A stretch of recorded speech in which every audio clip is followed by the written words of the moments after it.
officially quit my job, and the reason why I quit Get the biggest Chanel back in the store if you want it. I gave them the drill, they sucked it up, I got them on it. I bought a new bag, I had the one so I two-tone them. Taking these drugs, I'm gonna be your bitch. Thank y'all for tuning in to yet another video. If you are new here, welcome. I go by Keisha Shantae, and you gonna want to subscribe.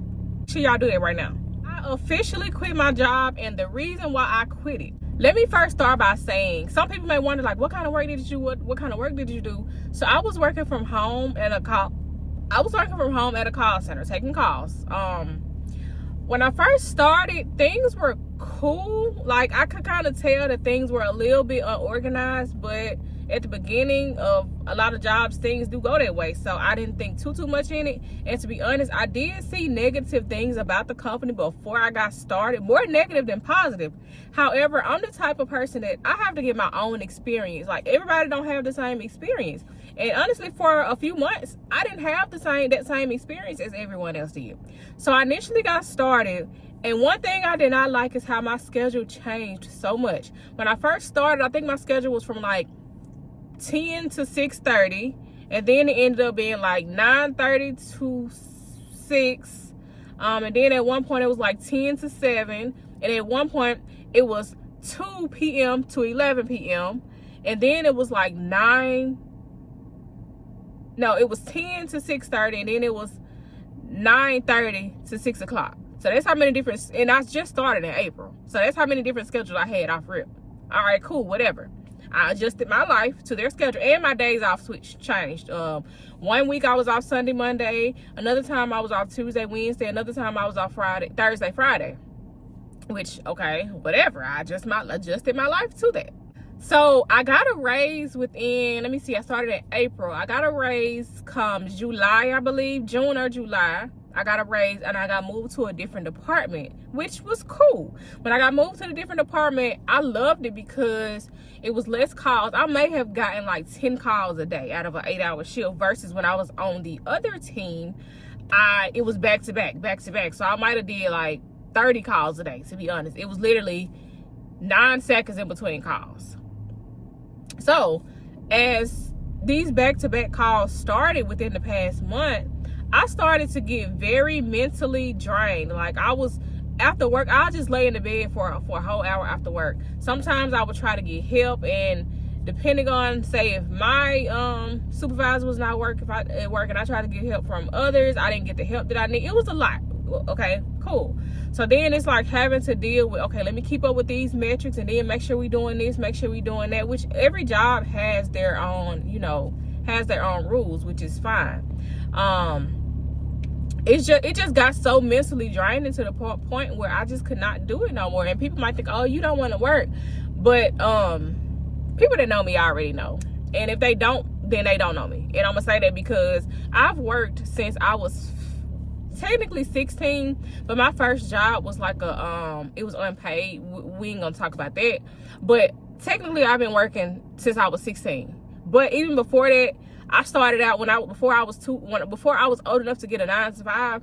I was selling CDs. I was doing whatever it is I needed to do to have money, because I hated asking anybody for anything. Then I moved out on my own, got 2 jobs. I always kept 2 jobs and was going to college at the same time. Like, I always had a hustle. I've always worked.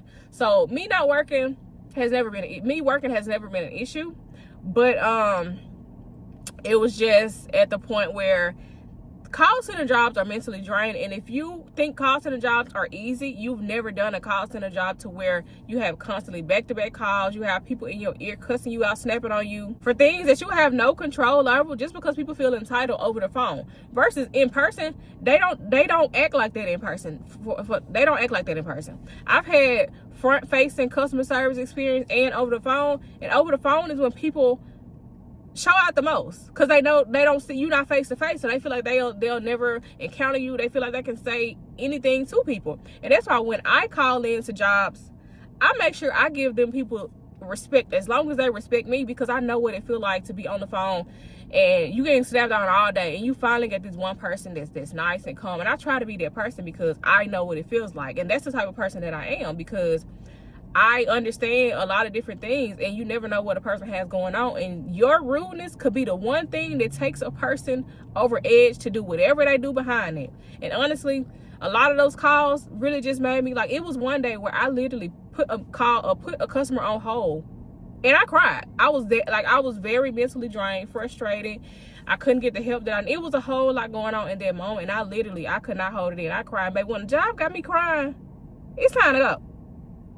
So, and honestly, I initially, before I did start this job, I was a little scared because the last job that I quit in 2019, which actually is a job that forced me into self-employment in 2019, was a call center job. And I quit the same way for the same reason. I clocked into work at 6:30 that morning, waited till my supervisor made it at 8 o'clock, and I told him I was leaving and I wasn't coming back. He was trying to get me to stay. He was trying to figure out ways for me to be able to stay, but he knew what I was dealing with mentally, and I had already told him that it was kind of hard for me to, like, mentally, everything that I was dealing with mentally, it was hard. And also 2019, I had things going on also that I was still kind of mentally processing as well, but it was more so like I mentally, I know that call center jobs are not for me, and I only took that job because I was trying to get away from the job that I was at, and that's a whole long story. However, I know a lot of people are wondering, like, oh, well, how you gonna whatever after you said you to quit this job. One thing about me, I'm gonna always have a plan, even when I don't have a plan in that immediate time. Say, for example, y'all know, like, if you follow me or anything, y'all know that I've always had something going on. I make money from social media. I have a car that I'm sitting in right now. If I need to do deliveries to make up for whatever the case may be, I ended up getting a seasonal part-time job, which is going to work for exactly what I needed to work for until the time that I needed to work for. I'm going to always make sure that I'm good, because don't nobody take care of me but me. Nobody takes care of me but me. So I'm not quitting my job, jumping out here and deciding, oh, I'm just finna beg people for money. I'm finna do this. No, baby, I'm finna get it how I'm about to. Honestly, this really motivated me to turn myself up with my business, my brand. Y'all know I started doing meal preps. I have my website. I have TikTok shop. I have a lot of different, and I just got monetized on Facebook. And I haven't been monetized on Facebook since 2022. And I feel like that came right on time. And before I quit, the day before, oh yeah, let me jump back to this job thing. So the department that I ended up getting sent to, they ended up sending me back to the one that was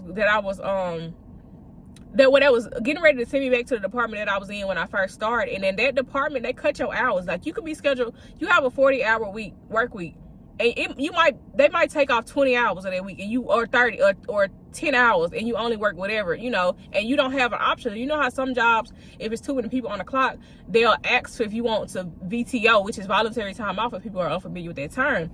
This job, you didn't have a choice. You did not have a choice. And that's one thing I'm like, baby, if I'm going into a job and I'm scheduled for this amount of hours, that's what I expect. So if I'm going to do part-time hours, I'm going to go to a part-time job. And that's exactly what I did.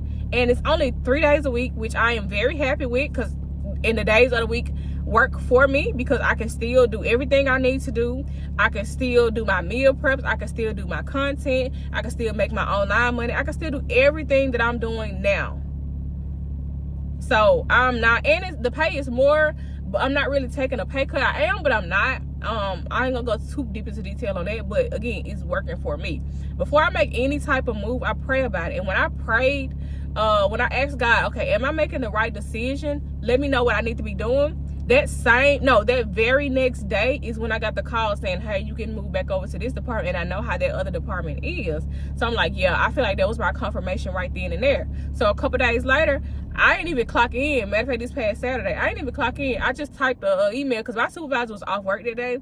And to the supervisor that was working, I emailed her. Well, I messaged her on Teams, and I was like, hey, who do I need to, I can no longer continue employment due to mental health issues. Who do I need to talk to or whatever? Because, I have their equipment and all that, so I needed to send it back.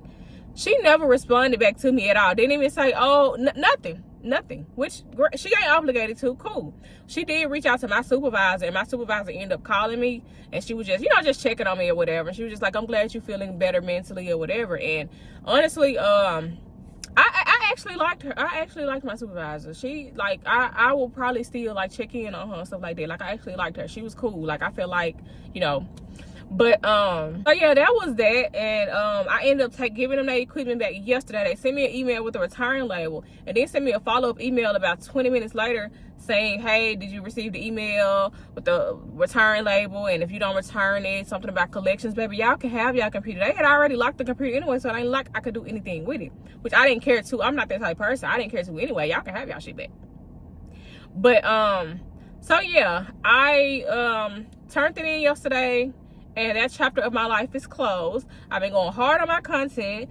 I've been doing everything I need to do for my brands. I'm not gonna talk about a lot of what I'm going to do. Y'all just gonna see it, and I'm just gonna leave it at there. Now, if you're in a place where you feel like, okay, I want to quit my job, I don't know if I'm going to be able to provide for myself, I don't know if I'm going to be able to take care of my, have a plan. If you know, if you quit your job today and you got kids to take care of, you have bills, you don't have any extra income outside of your job, start today and figure out a plan. That way, if you did end up quitting, you have somewhere, like, you're not stuck. Being financially stuck in situations keep people miserable, and that's not just with a job. That's in like a relationship. Say you're in a relationship with somebody that you rely on solely, they're the sole provider, they take care of everything, but you're mentally unhappy, you're depressed, you're whatever, but you stay there because financially you can't afford to leave. The same way with the jobs. Like, I always try to make sure I have something outside of a 9-to-5, because for one, I'm not against 9-to-5s, but there's not a 9-to-5 on earth that I feel like I want to do for the rest of my life, which is why I always try to build on my talents. I try to monetize off that, because one day soon, I'm going to be like completely living off of me, social media, YouTube, my brand, everything that I'm doing for me and not somebody else's, which there's nothing wrong with that for the people who it's for, but I know what's for me and what's not. And I feel like every time I try to operate outside of what's meant for me, that's when God shows me, like, hey. And this same thing happened this same time last year. Like, every time I try to operate outside of what I meant for, I feel it mentally. And honestly, I feel so much better mentally since I have quit, and I'm just thankful that I did do that. Now, the job that I am doing, the part-time job that I am doing temporarily, I haven't started it yet. But again, it's temp. And when I say temp, I mean like 2.5 months. So if y'all want to follow my journey, y'all make sure y'all subscribe. Make sure y'all follow me on social media, because I promise you, I'm not stopping. I'm only going to get greater. Also, I have started mentoring, or I don't want to call it mentoring, but, you know, doing one-on-ones, helping people grow their platforms, finding out ways to monetize from their platforms. So if that's something that you're interested in, make sure that you reach out to me, because that is something that I offer. And again, I will have that in the description. So if you do want to go and figure it out, find it, or go to my links in my TikTok or my Instagram, which is Keisha Shantae on everything. And I would love to work with y'all. And I only work with a certain amount of people a month, because I want you to have my full undivided attention for them 30 days.